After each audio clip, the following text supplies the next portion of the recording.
Air sungai Yordan masih beriak pelan ketika Yesus melangkah naik ke tepiannya. Langit yang tadi terbuka perlahan kembali tenang.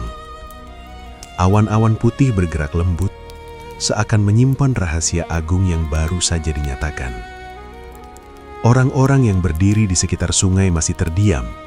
Sebagian menatap Yesus dengan wajah penuh taksim.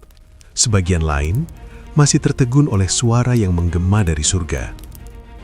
Engkaulah anakku yang kukasihi, kepadamulah aku berkenan. Kata-kata itu belum pudar dari udara. Ia masih terasa menggantung di antara nafas manusia dan hembusan angin. Yohanes Pembaptis berdiri terpaku. Air menetes dari janggutnya. Matanya mengikuti sosok Yesus yang kini menjauh perlahan. Tidak ada sorak-sorai, tidak ada perayaan, tidak ada arak-arakan seperti yang mungkin diharapkan banyak orang setelah sebuah pengakuan surgawi. Yesus berjalan sendirian. Langkahnya mantap, tetapi sunyi. Ia meninggalkan sungai Yordan, meninggalkan kerumunan, meninggalkan momen kemuliaan yang baru saja terjadi. Tidak satupun murid mengikutinya, tidak ada suara yang memanggilnya kembali. Seolah-olah langit yang terbuka tadi kini tertutup rapat, dan bumi kembali menjadi saksi bisu. Di hadapannya terbentang tanah yang berbeda, padang gurun Yudea. Hamparan tanah itu luas dan keras. Bukit-bukit batu menjulang kering, retak oleh panas yang tak mengenal belas kasihan. Pasir bercampur batu tajam menyambut setiap langkah dengan sunyi yang mencekam.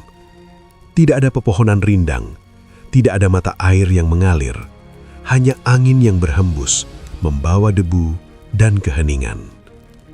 Inilah tempat yang Roh Kudus pilih. Tidak ada kesalahan, tidak ada kebetulan. Roh yang sama yang turun seperti burung merpati, kini menuntunnya masuk ke tanah yang gersang. Sebuah panggilan yang aneh bagi banyak orang, tetapi inilah kehendak Bapa. Yesus berhenti sejenak di punggung bukit kecil. Ia menoleh ke belakang, ke arah sungai Yordan yang kini hambil tak terlihat. Di sanalah suara surga berbicara. Di sanalah identitasnya diteguhkan. Namun jalan di depannya tidak menuju kota-kota ramai atau rumah ibadah yang penuh orang. Jalan itu menuju kesunyian.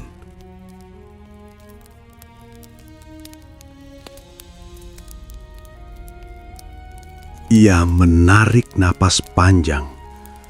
Langit di atas padang gurun membentang luas, biru tanpa awan. Matahari mulai naik, memancarkan panas yang menggigit kulit. Angin berdesir, menggerakkan jubahnya yang sederhana. Setiap langkah terasa seperti memasuki wilayah yang belum tersentuh, bukan hanya oleh manusia, tetapi oleh pengharapan. Padang gurun bukan sekadar tempat. Ia adalah simbol. Di sanalah bangsa Israel pernah mengembara 40 tahun. Di sanalah mereka diuji, bersungut-sungut, dan belajar bergantung pada Allah. Kini, anak Allah melangkah masuk ke tempat yang sama, bukan untuk mengeluh, tetapi untuk taat. Tidak ada kemewahan dalam panggilan ini. Tidak ada jaminan kenyamanan. Yang ada hanyalah ketaatan total. Hari pertama, Yesus berjalan hingga matahari condong ke barat. Panas siang hari menyengat, membuat pasir seperti membara. Setiap batu yang disentuh terasa panas. Keringat mengalir di wajahnya, membasahi debu yang menempel. Saat malam tiba, suhu berubah drastis. Angin dingin menusuk tulang, dan langit dipenuhi bintang-bintang yang berkilauan dingin. Yesus duduk di atas batu besar, memandang langit malam. Bintang-bintang itu sama seperti yang pernah dilihat Abraham ribuan tahun lalu, ketika Allah berjanji tentang keturunan yang tak terhitung jumlahnya. Kini, janji itu berdiri di tengah padang gurun, sendirian. Ia berdoa.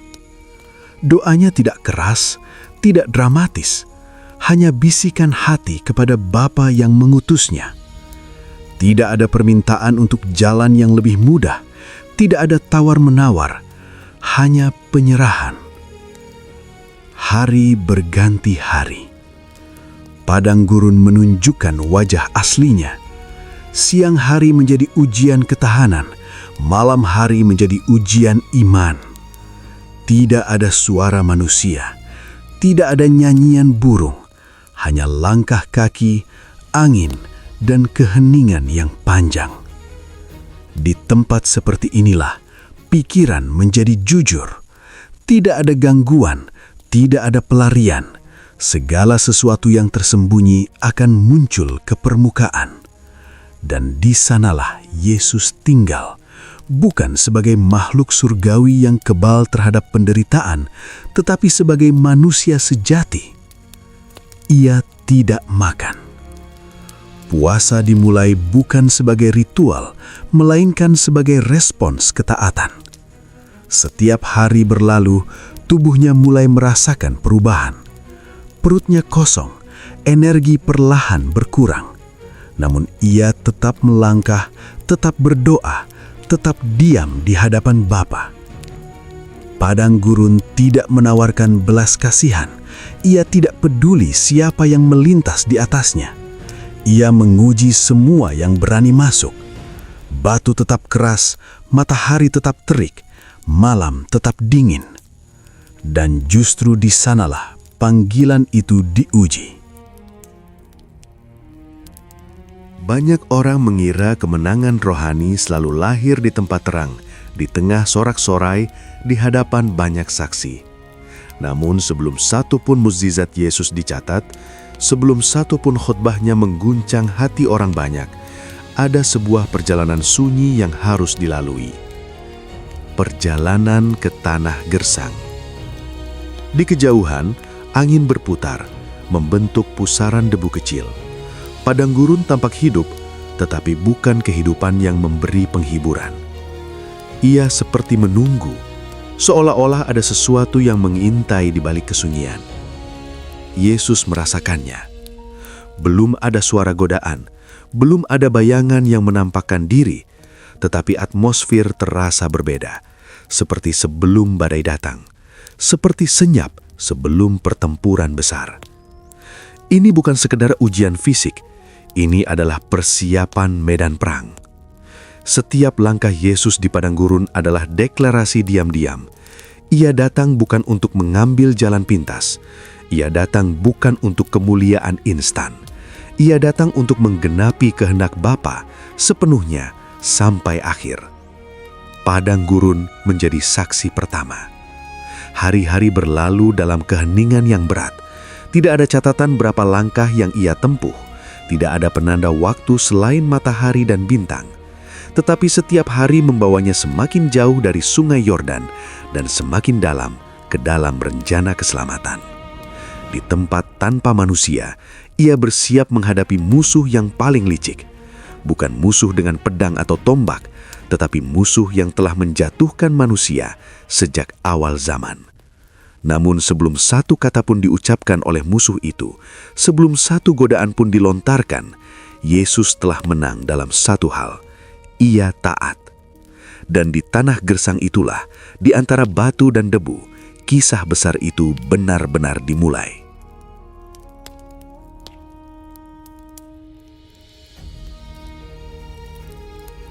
Hari-hari di padang gurun tidak berlalu dengan ramah. Waktu seakan melambat. Setiap jam terasa lebih panjang daripada hari sebelumnya. Matahari terbit tanpa belas kasihan, menyiram tanah dengan panas yang membakar. Batu-batu memantulkan cahaya, membuat udara bergetar seperti api yang menari. Dan di tengah semua itu, Yesus tetap tinggal. Ia tidak menghitung hari dengan coretan di batu atau anda di pasir. Tubuhnya sendirilah yang menjadi penunjuk waktu. Setiap pagi yang tiba tanpa makanan, setiap malam yang berlalu tanpa kekuatan baru, menjadi saksi bahwa puasa itu nyata, bukan simbol, bukan kiasan, tetapi pengalaman yang menggerogoti daging dan darah. Hari-hari pertama masih bisa ditahan. Tubuh manusia memiliki cadangan. Nafas masih stabil, langkah masih mantap, pikiran masih jernih. Tetapi setelah hari demi hari berlalu, batas itu mulai terlihat. Perutnya mulai berkontraksi dengan rasa kosong yang tajam. Bukan sekadar lapar biasa, tetapi lapar yang menggigit dari dalam. Setiap kali angin berhembus, seolah membawa aroma hayalan tentang roti hangat yang tidak ada. Mulutnya kering, lidah terasa berat, tenggorokan seperti diselimuti debu. Namun Yesus tidak mengeluh. Ia duduk di bawah bayangan batu besar, memejamkan mata, membiarkan panas siang hari berlalu. Keringat menetes perlahan, menguap sebelum menyentuh tanah. Setiap nafas terasa lebih berat daripada sebelumnya. Tubuhnya melemah, tetapi hatinya tetap terarah. Malam hari datang dengan dingin yang menusuk. Padang gurun tidak memberi peralihan yang lembut. Panas berubah menjadi beku dalam hitungan jam. Jubahnya tipis, tidak cukup untuk menahan dingin yang merayap ke tulang. Ia meringkuk, memeluk dirinya sendiri, memandang bintang-bintang yang tampak jauh dan dingin. Dalam kesunyian malam, pikiran manusia menjadi lebih lantang. Kenangan muncul, gambaran masa lalu melintas, namun Yesus tidak membiarkan pikirannya mengembara tanpa arah. Ia mengisi malam dengan doa yang tidak selalu diucapkan dengan kata-kata, tetapi dengan penyerahan penuh. Hari demi hari berlalu. Tubuhnya kini berubah. Wajahnya semakin tirus. Langkahnya tidak lagi secepat sebelumnya. Setiap berdiri membutuhkan usaha. Setiap duduk disertai tarikan napas panjang. Tangannya kadang bergetar, bukan karena takut, tetapi karena kelemahan fisik yang nyata. Inilah batas kemampuan manusia. Tidak ada kemuliaan lahiriah di sini. Tidak ada sinar surgawi yang mengelilinginya. Tidak ada mukjizat untuk meringankan beban. Ia memilih untuk tinggal sepenuhnya dalam kondisi manusiawi. Merasakan apa yang dirasakan manusia ketika tubuh mulai menyerah. Padang gurun menjadi semakin sunyi. Bahkan angin pun seolah menahan nafasnya. Suara langkah kaki Yesus terdengar lebih jelas kini, bergema di antara batu-batu. Setiap jejak di pasir menjadi bukti bahwa ia masih melangkah, meski perlahan. Pada suatu hari, ketika matahari tepat di atas kepala, Yesus terhenti. Pandangannya berkunang-kunang. Dunia terasa berputar sesaat. Ia berlutut, menopang tubuhnya dengan tangannya di atas pasir panas. Nafasnya terengah. Detak jantung terasa keras di telinga. Ia tidak jatuh pingsan. Ia tidak menyerah. Tetapi ia merasakan dengan jelas, tubuhnya berada di ambang batas. Inilah saat yang paling berbahaya bagi setiap manusia. Saat ketika kelelahan membuka pintu bagi bisikan yang salah. Saat ketika logika melemah dan keinginan instan tampak masuk akal. Saat ketika kompromi terasa seperti solusi. Dan tepat di saat itulah, atmosfer di padang gurun mulai berubah. Tidak ada kilat, tidak ada gempa, tidak ada suara keras. Perubahan itu halus, terlalu halus bagi mata yang tidak waspada. Udara terasa lebih berat, angin berhenti berhembus. Keheningan menjadi pekat, seolah-olah sesuatu sedang mendekat tanpa langkah. Yesus merasakannya. Ia berdiri perlahan, meski lututnya bergemetar. Pandangannya menyapu sekeliling. Padang gurun tampak sama seperti sebelumnya, tetapi tidak lagi terasa kosong. Ada kehadiran lain di sana, tidak terlihat, namun nyata. Ini bukan kehadiran manusia. Ini bukan kehadiran malaikat. Ini adalah musuh lama. Sang penggoda tidak datang dengan wajah mengerikan atau suara menggelegar. Ia menunggu momen terbaik.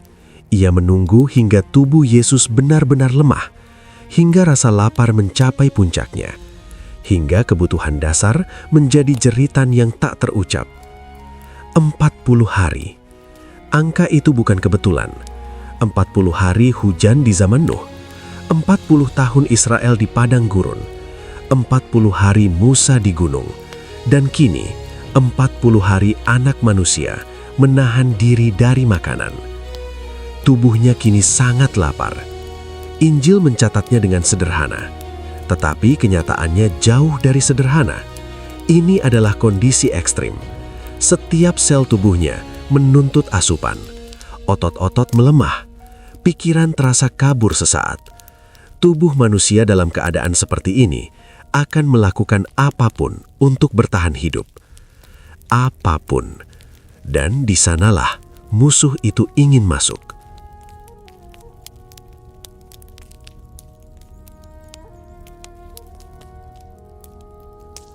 Namun sebelum satu kata pun diucapkan, sebelum satu godaan pun dilemparkan, ada satu hal yang harus ditegaskan. Yesus berada di sini bukan karena kesalahan arah. Ia tidak tersesat, ia tidak terjebak, ia dipimpin. Roh Kudus membawanya ke tempat ini. Itulah misteri yang sulit dipahami banyak orang. Mengapa Allah membiarkan anaknya menghadapi ujian sedemikian berat? Mengapa bukan kekuatan langsung? Mengapa bukan kemenangan instan? Jawabannya terletak pada solidaritasnya dengan manusia. Ia tidak melawan pencobaan sebagai makhluk surgawi yang kebal, tetapi sebagai manusia sejati yang bergantung sepenuhnya pada firman dan kehendak Bapa.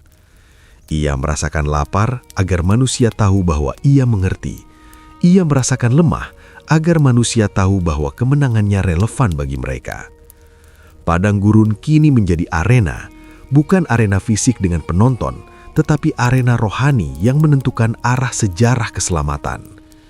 Yesus berdiri di tengahnya, tubuh lemah tetapi rohnya teguh. Di kejauhan bayangan seakan bergerak, bukan bayangan batu, bukan bayangan awan. Ada kecerdikan di sana, ada kesabaran yang jahat. Musuh itu tidak terburu-buru, ia tahu waktunya hampir tiba. Ia datang bukan untuk memaksa, tetapi untuk membujuk, bukan untuk menghancurkan secara langsung, tetapi untuk menggeser sedikit demi sedikit. Karena jika Yesus bisa digeser satu langkah saja dari kehendak Bapa, seluruh rencana keselamatan akan runtuh. Yesus memejamkan mata sejenak, nafasnya perlahan. Dalam kelemahannya, ia tidak mencari kekuatan dari diri sendiri. Ia mengarahkan hatinya sepenuhnya kepada Bapa. Padang gurun menyimpan nafasnya. Sebentar lagi, percakapan paling menentukan dalam sejarah akan dimulai. Bukan dengan pedang, bukan dengan pasukan, tetapi dengan kata-kata. Dan di titik terlemah manusiawi itulah, peperangan sejati akan dimulai.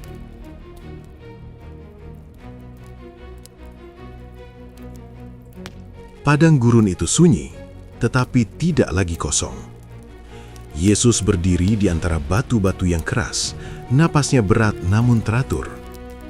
Tubuhnya telah melewati batas ketahanan manusia. 40 hari tanpa makanan bukanlah sekedar angka. Itu adalah penderitaan yang nyata, rasa lapar yang menembus lapisan daging hingga ke inti keberadaan. Perutnya kosong, perih dan berdenyut. Setiap gerakan terasa menguras tenaga. Setiap berdiri membutuhkan kehendak. Setiap tarikan napas adalah keputusan untuk terus hidup. Dan tepat di titik itu, di saat kebutuhan paling mendesak, datanglah bisikan yang paling berbahaya. Ia tidak datang dengan langkah kaki. Tidak ada bayangan yang jelas. Tidak ada suara keras yang memecah kesunyian. Kehadirannya terasa seperti perubahan suhu yang tiba-tiba, seperti udara yang mengental tanpa alasan. Yesus membuka mata. Di hadapannya berdiri sosok yang tampak biasa, tidak mengerikan, tidak menakutkan, tidak berwujud monster seperti yang sering dibayangkan manusia. Wajahnya tenang, nada suaranya halus, bahkan tampak rasional. Inilah cara sang penggoda bekerja. Ia tidak memulai dengan ancaman, ia tidak memulai dengan dosa yang mencolok, ia memulai dengan kebutuhan. Jika engkau anak Allah, katanya pelan, hampir seperti saran penuh perhatian, perintahkanlah batu ini menjadi roti. Kata-kata itu melayang di udara, lembut namun tajam. Tidak ada teriakan, tidak ada paksaan, hanya sebuah tawaran yang terdengar masuk akal, bahkan bijaksana. Jika engkau anak Allah. Ia tidak menyangkali identitas Yesus. Ia memakainya. Ia menyentuh bagian yang baru saja ditebuhkan oleh suara dari surga.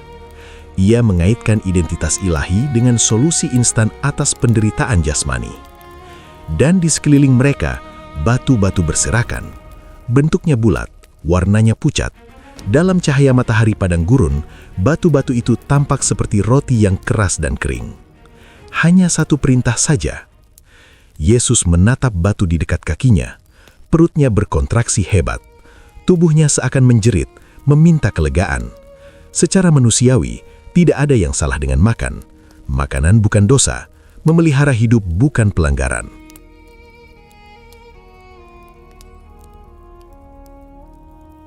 Dan disinilah letak kelicikan godaan itu.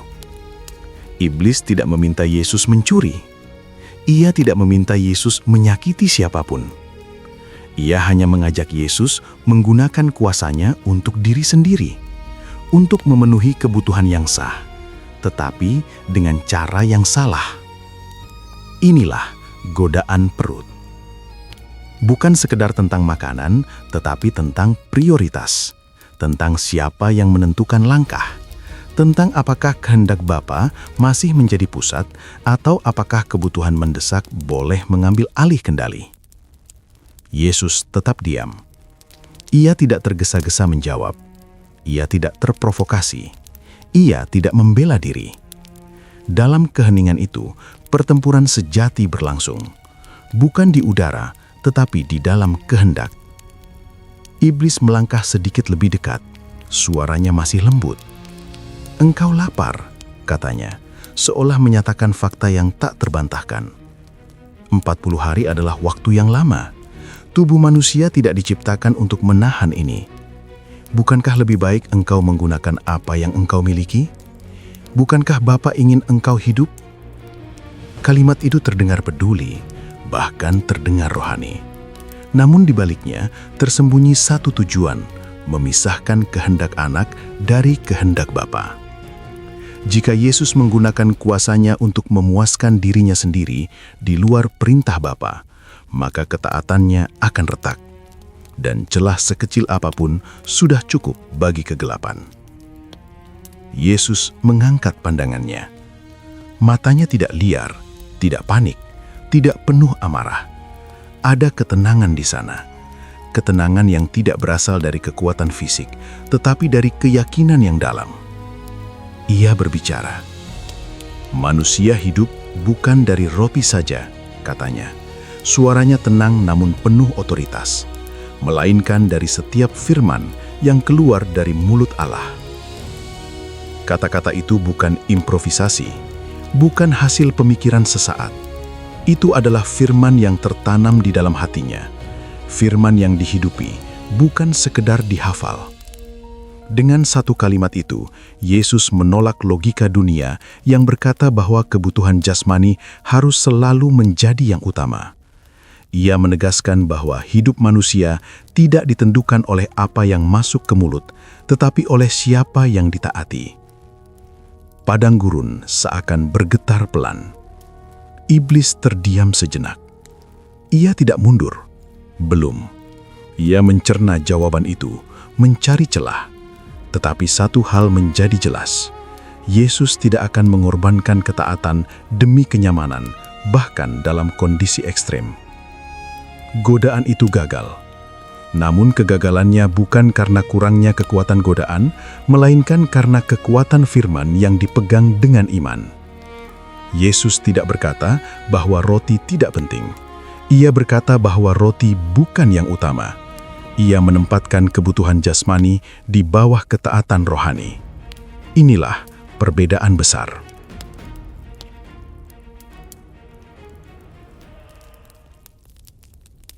Banyak manusia jatuh bukan karena mereka menginginkan hal yang jahat, tetapi karena mereka menempatkan hal yang baik di posisi yang salah. Kebutuhan menjadi tuan, kenyamanan menjadi kompas, dan firman Tuhan tergeser ke pinggir. Yesus tidak melakukan itu. Ia memilih lapar daripada tidak taat. Ia memilih penderitaan sementara daripada kemenangan palsu. Ia memilih kehendak Bapa, meski itu berarti terus menahan rasa sakit. Iblis menatapnya dengan sorot mata yang sulit dibaca. Ia tahu pencobaan ini tidak berhasil, tetapi ia juga tahu bahwa ini baru permulaan. Ia menghilang bukan karena kalah total, tetapi karena ia sedang menyusun langkah berikutnya. Padang gurun kembali sunyi. Yesus tetap berdiri. Tubuhnya masih lemah. Rasa lapar belum hilang. Tidak ada roti yang muncul. Tidak ada mujizat yang memulihkan tenaga secara instan. Tetapi ada sesuatu yang lebih kuat dari makanan. Ada damai yang mengalir pelan. Ada kepastian bahwa ia berada tepat di tengah kehendak Bapa, dan itu cukup. Ia melangkah menjauh dari batu-batu itu, meninggalkan godaan yang gagal. Setiap langkah mungkin berat, tetapi hatinya teguh.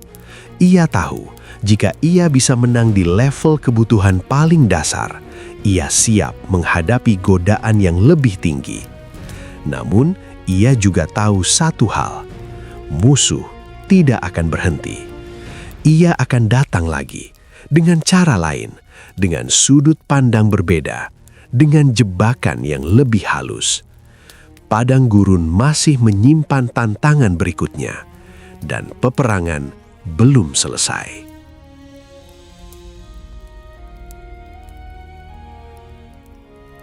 Kesunyian padang gurun belum sepenuhnya pudar ketika perubahan itu terjadi. Tidak ada langkah kaki, tidak ada peringatan.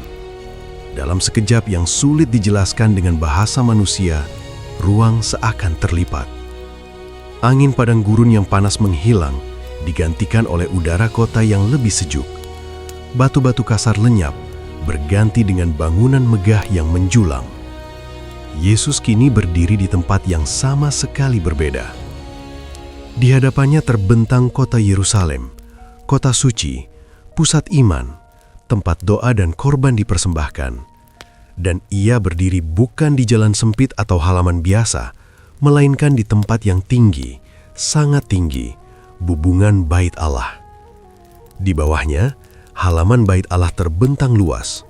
Orang-orang berlalu lalang seperti titik-titik kecil. Imam-imam sibuk dengan tugas mereka. Asap korban naik ke udara. Doa-doa dilantunkan. Nyanyian mazmur menggema di antara tembok-tembok batu putih. Tempat ini penuh aktivitas rohani, penuh kesan kemuliaan. Dan di samping Yesus berdiri sosok yang sama. Iblis tidak tampak tergesa-gesa. Wajahnya tenang, bahkan ada kilatan puas di matanya. Ia tahu pencobaan pertama gagal. Tetapi ia juga tahu manusia tidak hanya digoda oleh kebutuhan jasmani. Ada godaan yang lebih halus, lebih berbahaya. Godaan ego, godaan pembuktian diri, godaan untuk tampil. Ia menunjuk ke bawah, ke keramaian di halaman Bait Allah. "Jika engkau anak Allah," katanya lagi, dengan nada yang hampir sama seperti sebelumnya, "jatuhkanlah dirimu ke bawah." Kata-kata itu menggantung, namun ia belum selesai. Sebab ada tertulis, lanjutnya, suaranya kini terdengar lebih yakin, lebih berwibawa. Ia akan memerintahkan malaikat-malaikatnya mengenai engkau, dan mereka akan menatang engkau di atas tangannya, supaya kakimu jangan terantuk kepada batu.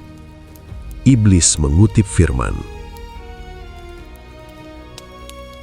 Dan disitulah bahaya terbesar pencobaan ini. Ia tidak memutarbalikkan kata secara kasar. Ia tidak mengutip ayat palsu. Ia memakai teks suci, tetapi memisahkannya dari maksud Allah. Ia menggunakan firman bukan untuk ketaatan, melainkan untuk pertunjukan. Jika Yesus melompat dari bubungan Bait Allah dan malaikat-malaikat datang menyelamatkannya, apa yang akan terjadi? Orang-orang akan bersorak, imam-imam akan terperangah, Yerusalem akan gempar. Dalam satu momen spektakuler, Yesus akan diakui sebagai sosok luar biasa. Tidak perlu menunggu, tidak perlu berjalan dari desa ke desa, tidak perlu ditolak, tidak perlu disalibkan. Hanya satu lompatan, dan semuanya akan melihat. Inilah godaan ego, bukan untuk melakukan kejahatan, tetapi untuk membuktikan diri secara dramatis, untuk menggunakan kuasa Allah demi popularitas, untuk memaksa tangan Allah bekerja demi citra diri. Yesus berdiri di tepi bubungan, angin kota bertiup lembut, menggerakkan jubahnya. Jarak ke bawah begitu jauh. Satu langkah saja bisa mengakhiri segalanya, atau memulai kemuliaan instan. Tubuhnya masih lemah, lapar masih menggerogoti. Tetapi godaan ini tidak menyasar perut, ia menyasar hati. Jika engkau anak Allah.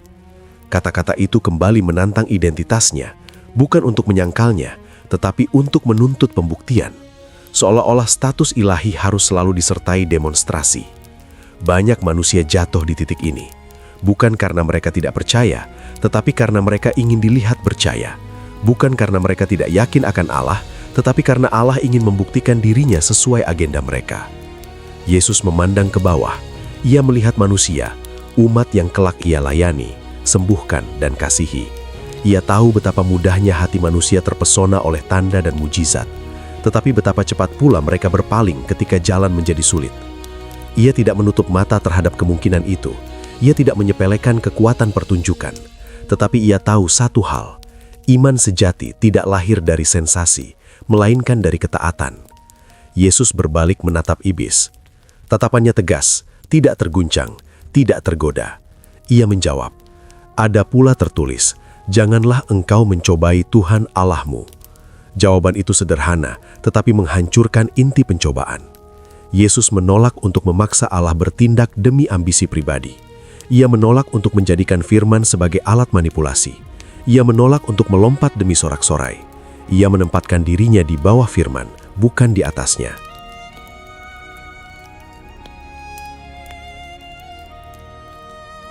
Padang gurun dan bait Allah ternyata memiliki kesamaan. Keduanya bisa menjadi tempat pencobaan. Yang satu menawarkan kesendirian, yang lain menawarkan panggung. Yang satu menekan tubuh, yang lain mengangkat ego. Dan Yesus menang di keduanya. Iblis terdiam lagi. Ia tahu pencobaan ini juga gagal. Firman yang ia gunakan berbalik menghantamnya. Penyalahgunaan ayatnya terbongkar oleh pemahaman yang utuh tentang kehendak Allah. Banyak orang tahu firman, tidak semua tunduk pada firman. Yesus tidak hanya menghafal firman, ia hidup di dalamnya. Sekejap kemudian, Yerusalem lenyap. Bait Allah menghilang, angin kota berganti dengan hembusan padang gurun. Yesus kembali berdiri di tanah yang kering dan sunyi. Tetapi sesuatu telah berubah. Ia tidak hanya menang atas godaan perut, ia juga menang atas godaan ego. Ia menolak jalan cepat untuk pengakuan. Ia menolak cara instan untuk terlihat hebat. Ia memilih jalan sunyi, jalan ketaatan yang panjang. Padang gurun kembali menjadi saksi. Yesus berdiri sendiri, namun tidak kesepian. Ia tahu Bapa menyertainya. Ia tahu setiap penolakan terhadap godaan adalah langkah maju menuju salib dan juga menuju kebangkitan. Iblis tidak menyerah. Ia telah mencoba kebutuhan. Ia telah mencoba kesombongan. Masih ada satu senjata terakhir yang paling terang, paling menggoda, dan paling berbahaya. Kuasa, kemuliaan dunia, jalan pintas tanpa penderitaan. Yesus menghelam nafas pelan. Ia tahu pencobaan berikutnya akan menjadi klimaks, pertempuran kehendak yang menentukan. Padang gurun menunggu, dan peperangan belum selesai.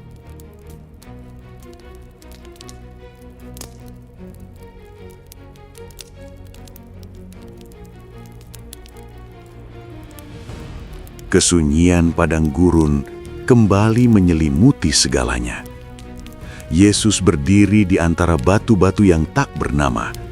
Tubuhnya masih lemah oleh lapar, tetapi rohnya tetap waspada. Dua pencobaan telah berlalu, dua jebakan telah dipatahkan. Namun ia tahu, ini belum selesai. Musuh tidak pernah pergi hanya karena satu atau dua kegagalan. Ia belajar, ia menyesuaikan diri, ia menunggu momen terbaik. Dan kini momen itu tiba. Sekali lagi, dunia di sekeliling Yesus berubah. Bukan dengan gemuruh, bukan dengan kilatan cahaya. Perubahan itu terjadi seperti tirai yang ditarik perlahan. Padang gurun menghilang, digantikan oleh pemandangan yang luar biasa luas. Yesus kini berdiri di atas puncak gunung yang sangat tinggi. Udara terasa tipis, angin berhembus kencang. Dari tempat itu, pandangan terbentang tanpa batas. Lembah-lembah, dataran, kota-kota, kerajaan-kerajaan, semuanya terlihat jelas, seolah dunia dibentangkan di hadapan matanya seperti peta raksasa yang hidup. Dan di sampingnya berdiri sosok yang sama. Iblis tidak lagi berbicara dengan nada sugesti lembut. Kali ini ada keyakinan dalam suaranya. Ada kejujuran yang hampir telanjang. Ia tahu ini adalah kartu terakhirnya. Ia mengangkat tangannya menunjuk ke arah cakrawala yang luas. "Lihatlah," katanya, "semua kerajaan dunia ini dan kemuliaannya." Yesus memandang. Ia melihat istana-istana megah, kota-kota yang ramai, pusat-pusat kekuasaan, tahta-tahta yang dijaga ketat. Ia melihat pasukan, hukum, perdagangan, pengaruh. Ia melihat manusia dalam jumlah tak terhitung, semua berada di bawah sistem dunia yang dikuasai oleh kekuatan yang tidak terlihat. "Semua ini," lanjut iblis, suaranya kini rendah dan tegas, "telah diserahkan kepadaku, dan aku memberikannya kepada siapa saja yang kuingini." Ia berhenti sejenak, lalu mengucapkan tawaran itu. "Jika engkau sujud menyembah aku, semuanya itu akan menjadi milikmu." Tidak ada lagi permainan kata, tidak ada lagi manipulasi halus. Ini adalah tawaran langsung, kuasa tanpa batas, kemuliaan instan, otoritas atas dunia. Dan yang paling berbahaya, tawaran ini selaras dengan misi Yesus. Yesus datang untuk menyelamatkan dunia. Ia datang untuk memerintah, ia datang untuk memulihkan ciptaan. Dan di sini, iblis menawarkan jalan pintas menuju tujuan itu. Tanpa penderitaan, tanpa penolakan, tanpa salib. Tanpa salib. Inilah inti godaan ini. Bukan sekedar kuasa, tetapi kuasa tanpa pengorbanan, kemuliaan tanpa penderitaan, mahkota tanpa luka.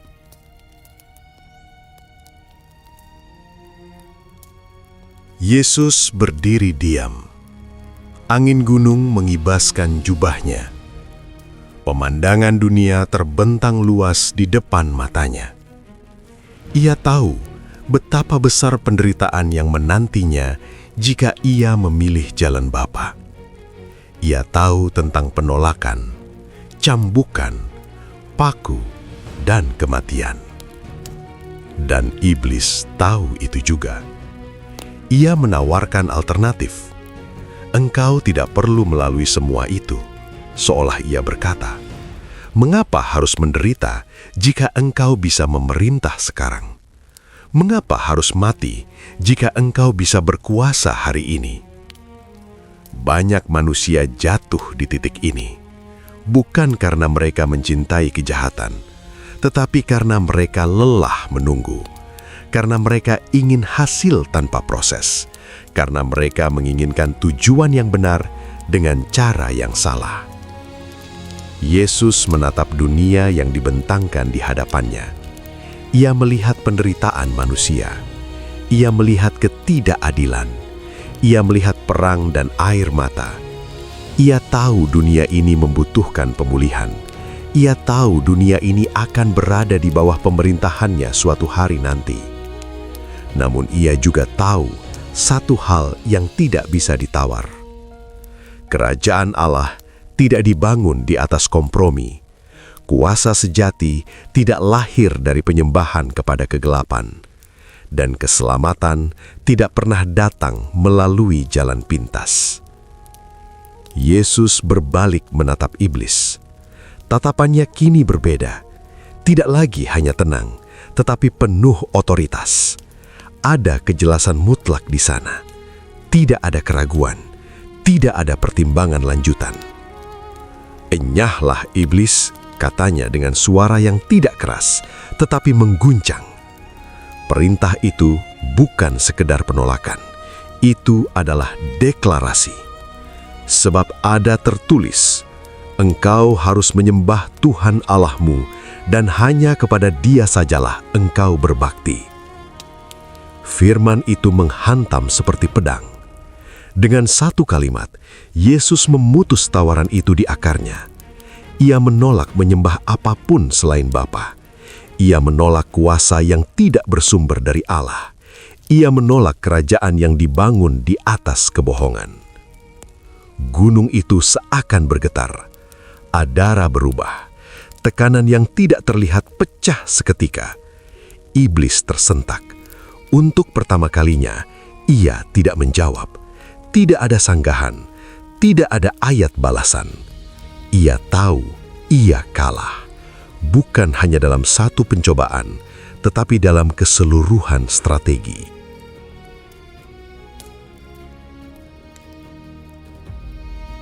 Ia telah mencoba segalanya, kebutuhan jasmani, ego rohani, dan kekuasaan dunia.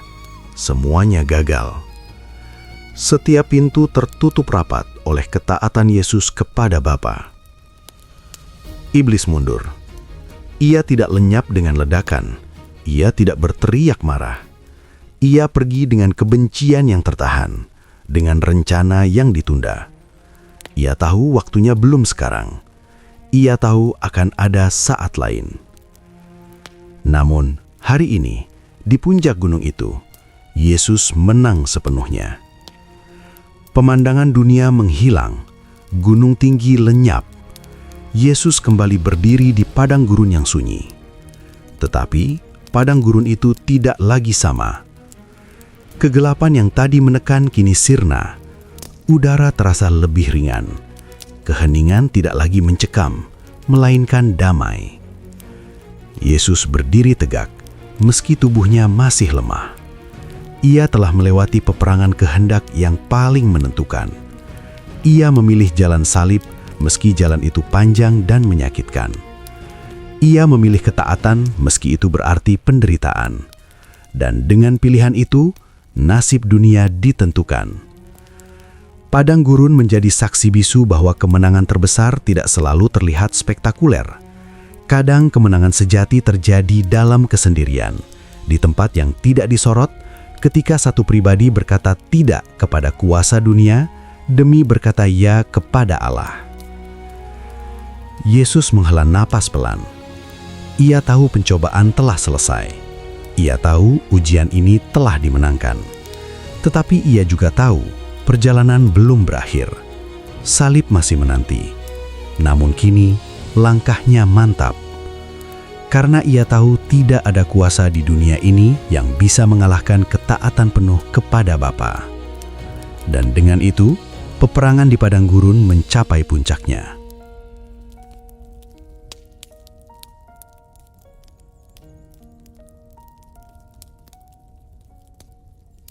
Padang gurun kembali sunyi. Bukan sunyi yang mencekam seperti sebelumnya. Bukan kesunyian yang menekan jiwa. Ini adalah sunyi yang berbeda. Sunyi setelah badai. Sunyi setelah peperangan besar berakhir. Udara terasa lebih ringan, seolah beban tak kasat mata yang selama ini menggantung, kini terangkat. Yesus berdiri sendiri. Tubuhnya masih lemah. Lapar belum hilang. Kakinya masih menapak di tanah yang keras dan gersang. Tetapi ada sesuatu yang berubah secara mendasar. Atmosfer rohani padang gurun itu tidak lagi dikuasai kegelapan. Iblis telah pergi. Ia tidak diusir dengan pedang, tidak ditundukkan dengan kekerasan. Ia dihalau oleh satu hal yang tidak bisa ia lawan. Ketaatan sempurna kepada Allah. Enyahlah iblis. Perintah itu masih bergema di ruang yang tak terlihat. Bukan gema suara, melainkan gema otoritas. Firman yang diucapkan dengan iman dan kebenaran memiliki daya yang tidak bisa ditolak oleh kegelapan. Iblis pergi menunggu waktu yang lain. Yesus menarik napas panjang. Untuk pertama kalinya sejak lama, ia tidak merasakan tekanan yang menyesakkan. Tidak ada lagi bisikan, tidak ada lagi tawaran, tidak ada lagi kehadiran yang mengintai dari balik keheningan. Padang gurun kini hanya menyisakan Yesus dan Bapanya. Ia melangkah perlahan, mencari tempat untuk duduk. Setiap gerakan terasa berat. 40 hari puasa telah menguras habis kekuatan fisiknya. Otot-ototnya lelah, kepalanya sedikit pening. Tubuh manusiawinya berada di ambang kelelahan total. Ia duduk di atas batu besar yang dingin. Matahari mulai condong ke barat. Cahaya keemasan menyentuh bukit-bukit batu, memberi warna hangat pada lanskap yang biasanya kejam. Bayangan memanjang di pasir dan angin berhembus lembut, tidak lagi membawa ancaman, melainkan kelegaan. Yesus memejamkan mata. Dalam keheningan itu, ia tidak berbicara, tidak berdoa dengan kata-kata, tidak memohon apapun. Ia hanya tinggal dalam hadirat Bapa, dalam kepastian bahwa kehendaknya telah dijalankan. Inilah kemenangan yang jarang disaksikan manusia.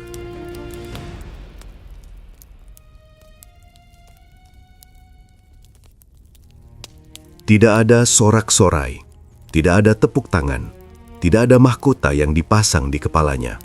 Tetapi justru disinilah fondasi pelayanannya ditegakkan dengan kokoh.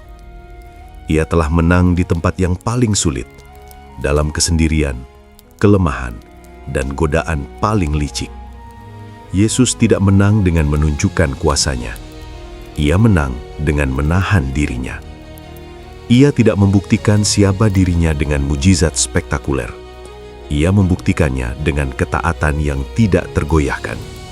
Padang gurun menjadi saksi bahwa Anak Allah memilih jalan salib jauh sebelum kayu itu benar-benar dipikul. Waktu berlalu pelan. Angin berhembus menggerakkan pasir halus di sekitar kakinya. Seekor burung kecil melintas di kejauhan, tanda kehidupan di tempat yang tampak mati. Langit perlahan berubah warna, dari biru terang menjadi jingga lembut. Dan kemudian, sesuatu terjadi. Bukan kehadiran kegelapan, melainkan terang.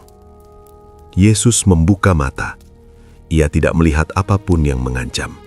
Sebaliknya, ada ketenangan yang mendalam. Seolah padang gurun itu sendiri menghela napas lega. Peperangan telah usai. Ujian telah selesai.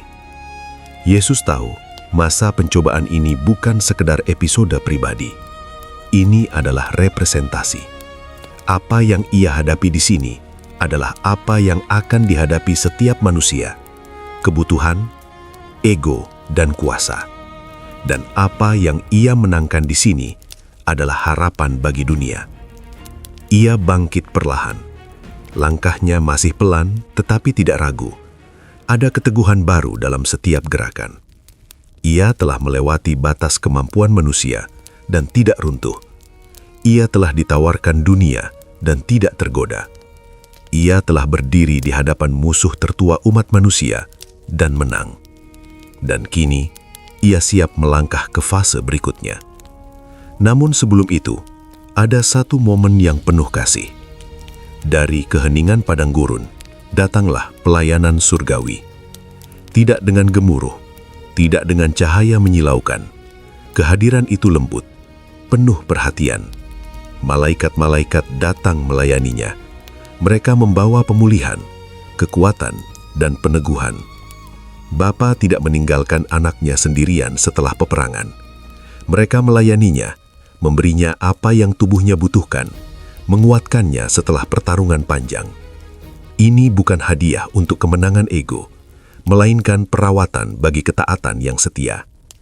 Yesus menerima pelayanan itu dengan tenang. Ia tidak menuntutnya sebelumnya. Ia tidak memaksa Bapa bertindak demi kenyamanannya. Tetapi kini, setelah kehendak Bapa ditegakkan sepenuhnya, pemulihan itu datang pada waktunya. Inilah pola kerajaan Allah. Ketaatan terlebih dahulu, pemulihan kemudian. Salib sebelum mahkota. Padang gurun yang dulu menakutkan kini menjadi tempat peneguhan. Tempat yang dulu penuh tekanan kini menjadi saksi kasih setia Allah. Yesus berdiri kembali dengan kekuatan baru. Bukan karena Ia mengambilnya, tetapi karena Ia menerimanya. Ia menatap ke arah timur. Di sanalah jalan menuju kota-kota Galilea terbentang. Di sanalah orang-orang sakit menunggu. Di sanalah mereka yang tersesat membutuhkan kabar baik. Di sanalah pelayanannya akan dimulai. Tetapi pelayanan itu kini berbeda. Ia tidak datang sebagai guru biasa. Ia datang sebagai pribadi yang telah mengalahkan pencobaan di akarnya. Ia tidak hanya mengajarkan tentang iman, ia telah hidup di dalamnya. Padang gurun menjadi titik balik. Setiap langkah keluar dari tanah gersang itu adalah langkah menuju terang. Setiap jejak kaki yang meninggalkan pasir adalah awal dari perjalanan yang akan mengubah dunia. Yesus melangkah, dan kegelapan tahu waktunya semakin sempit, karena Sang Anak telah menang.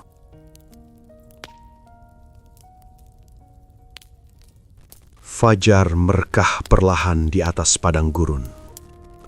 Cahaya pertama menyentuh batu-batu yang dingin, membangunkan bumi dari keheningan malam.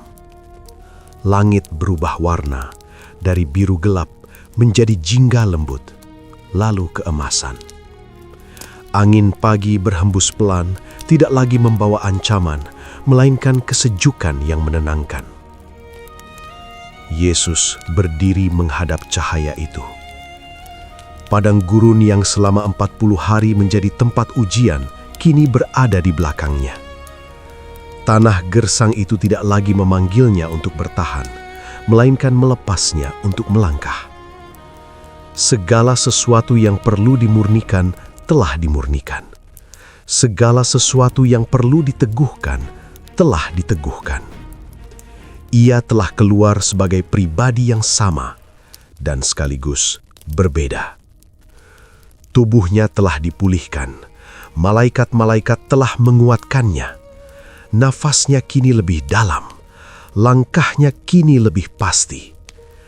Tetapi yang paling nyata bukanlah perubahan fisik, melainkan kejelasan misi yang berakar kuat di dalam hatinya. Yesus tidak keluar dari padang gurun dengan kemarahan terhadap dunia. Ia keluar dengan belas kasih. Ia tidak keluar dengan dendam terhadap kegelapan. Ia keluar dengan otoritas atasnya. Inilah buah ketaatan. Ia menoleh sekali lagi ke arah tanah yang telah ia lalui. Tidak ada kebencian, tidak ada trauma. Padang gurun itu telah melakukan tugasnya. Ia telah menjadi tempat pemurnian, bukan penghukuman. Dan kini, saatnya melangkah maju. Langkah pertama menuju Galilea terasa sederhana, tetapi maknanya kekal. Setiap tapak kaki membawanya lebih dekat kepada manusia yang akan ia layani. Mereka yang sakit, yang tertindas, yang haus akan pengharapan. Yesus berjalan bukan sebagai korban pencobaan, tetapi sebagai pemenang atasnya. Ia berjalan dalam kuasa Roh Kudus. Roh yang sama yang menuntunnya masuk ke padang gurun, kini menuntunnya keluar. Tidak ada kebingungan, tidak ada keraguan. Ada kepenuhan, kepenuhan yang lahir dari ketaatan total. Padang gurun tidak mengosongkannya, padang gurun memurnikannya. Di kejauhan, jalan menuju perkampungan mulai terlihat. Tanda-tanda kehidupan muncul. Jejak manusia, jalur perdagangan, ladang-ladang yang mulai tampak. Dunia yang nyata kembali menyambutnya. Dunia yang penuh dengan kebutuhan, dan luka.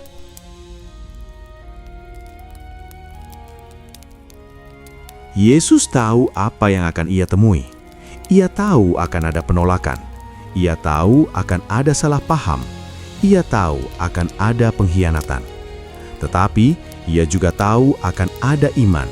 Iman sederhana yang tumbuh di hati mereka yang bersedia percaya.